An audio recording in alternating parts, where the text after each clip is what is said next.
Olá, que a paz esteja no seu coração. Sou eu, Padre Roger Araújo, com você no nosso programa A Bíblia no Meu Dia a Dia. Deixar que a palavra de Deus seja o alimento da nossa vida. Deixar que a palavra de Deus conduza os nossos passos e ilumine o nosso coração. Senhor, eis-me aqui. Sou teu servo, Senhor, e quero fazer a tua vontade. Ilumina-me, direciona o meu coração, meus passos. Direciona-me pela tua palavra, para que a tua palavra, Senhor, seja luz a conduzir minha vida. Dai-me, Senhor, tua bênção, tua graça e a tua proteção. Em nome do Pai, do Filho e do Espírito Santo. Amém.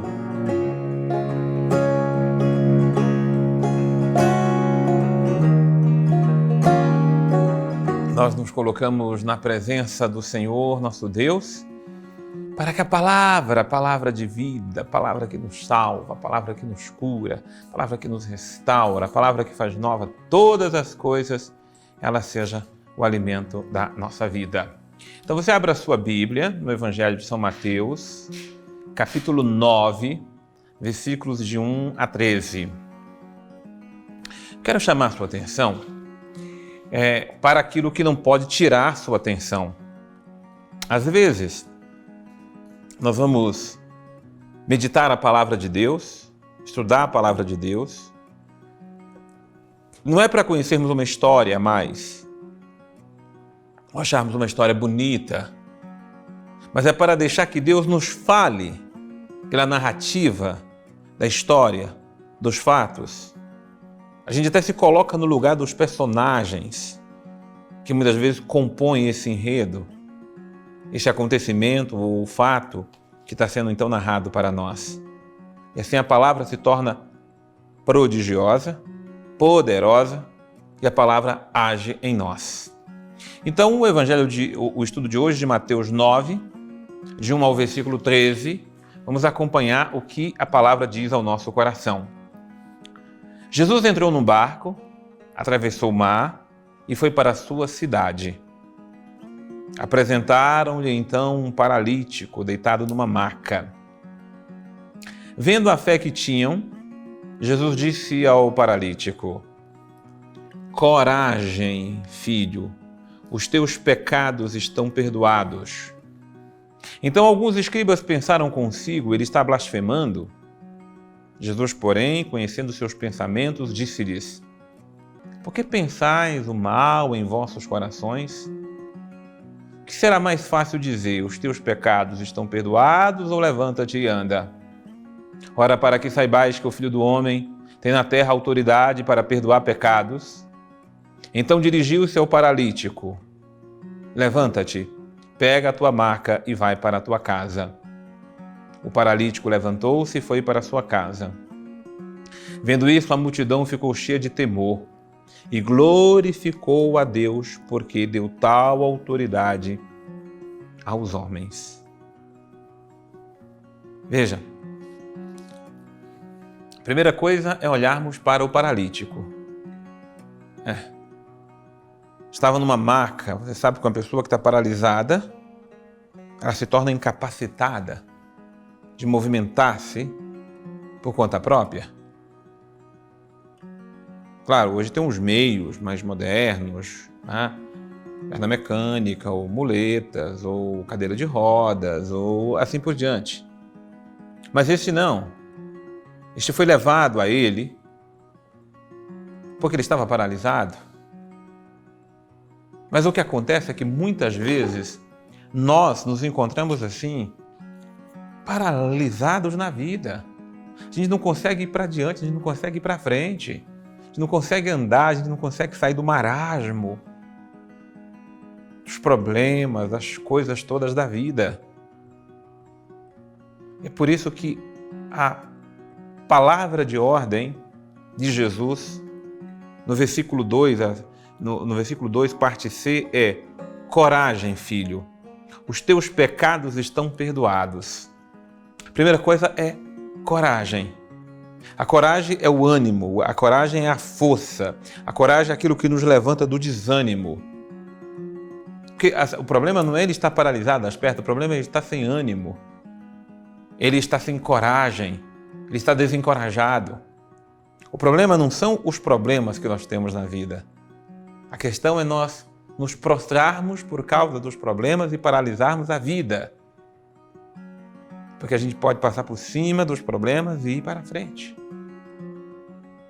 Gosto muito de acompanhar os atletas paraolímpicos em diversas modalidades, ver como eles superam as próprias imobilidades, ou que já nasceram ou que adquiriram na vida.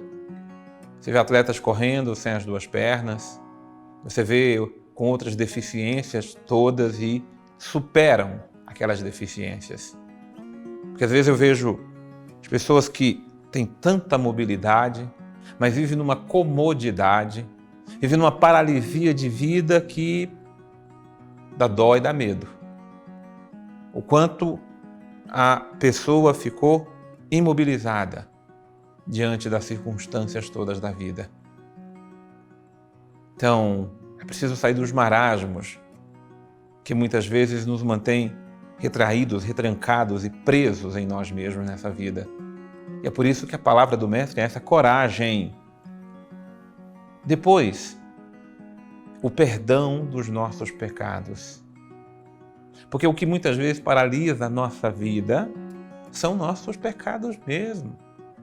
O pecado é terrível. Ele ilude, ele engana, ele destrói, mas ele imobiliza também a vida. O pecado tira a força do amor, o pecado tira a força da graça, o pecado nos coloca em desgraça mesmo. E se a gente não receber o perdão, não nos perdoamos e não mergulhamos no perdão de Deus, é que ficamos mesmo ou imobilizados pelo sentimento de culpa, pela vergonha ou pelas consequências daquilo que passamos, vivemos. Por isso precisamos não só do arrependimento, da contrição, mas é preciso dessa graça que nos levante de toda a prostração a qual o pecado nos lançou. Ora, diante dos escribas que duvidaram, que exclamaram, que pensaram mal, porque Jesus estava perdoando o pecado daquele homem, é só Deus que tem o poder de perdoar o pecado. E Jesus então responde, e aqui está um princípio fundamental para a nossa fé, é o versículo de número 6. Que princípio é esse? Para que saibais que o Filho do Homem tem na terra autoridade para perdoar pecados, ele dirigiu-se ao paralítico e disse: levanta-te, pega a tua maca e vai para a tua casa. Então aqui tem um princípio e tem a ordem. O princípio é o quê? O Filho do Homem tem autoridade para perdoar pecados. Jesus tem autoridade para perdoar pecados. Jesus é a autoridade do Pai na nossa vida para perdoar nossos pecados. E é por isso que precisamos nos jogar aos pés de Jesus. É por isso que precisamos suplicar, como o cego também gritou lá no Evangelho, mais adiante: Jesus, filho de Davi, tem piedade de mim, tem compaixão de mim e na tua misericórdia perdoa-me. Porque o perdão, ele exerce um poder libertador, restaurador.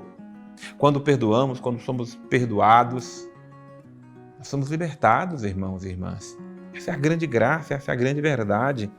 Então, Jesus opera essa dupla graça, mas primeiro da força do perdão, de perdoar o pecado. Filho, os teus pecados estão perdoados, disse lá em cima. Agora, e para que saibais que aquilo que o perdão do pecado produz em nós, ele disse: levanta-te e agora pode pegar a tua maca e ir para casa. Não precisa mais ficar preso na tua maca, não. Não, de forma alguma. O pecado não tem mais força de te manter preso, paralisado na tua maca. Quando o pecado deixa de exercer domínio sobre nós, fascínio sobre nós, paralisia sobre nós. Você sabe, o pecado nos mantém no cativeiro do mal. E aí a gente é libertado pelo poder da palavra de Deus. A gente se levanta, anda, porque a graça de Deus se realiza em nós. E a multidão glorificou a Deus por tamanha graça. Ora, e ao passar adiante, Jesus viu um homem chamado Mateus. autor desse evangelho, viu? Sentado na arrecadação, no posto de arrecadação, porque ele era cobrador de impostos. E Jesus disse a ele: segue-me. Ele levantou-se e o seguiu. E quando estava sentado à mesa em casa, vieram muitos publicanos, pecadores, e sentaram-se com Jesus e seus discípulos. E eu vou para o final do que Jesus disse. É um princípio de vida, o versículo 12. Não são os que têm saúde que precisam de médico, mas os doentes. E depois aprender o que significa misericórdia eu quero, não sacrifícios. Com efeito, não vim chamar justos, mas pecadores. Ele veio para os pecadores. Esse é o princípio, essa é a verdade. Se estamos doentes, é nós que precisamos de Jesus. E é para nós, pobres pecadores, que o Senhor veio para libertar. Vamos chamar agora conosco o nosso querido Padre Antônio Xavier. É muito bonito quando escutamos neste Evangelho a conversão de Mateus, a conversão daquele que era o cobrador de impostos. Aqui ele aparece com o nome de Levi. Isso é interessante e é por isso que o Evangelho de Mateus se chama assim, porque ele tem aqui, pela primeira vez, o apóstolo chamado Mateus, de maneira bem clara, onde é contada a sua conversão. Mateus é um apóstolo muito interessante.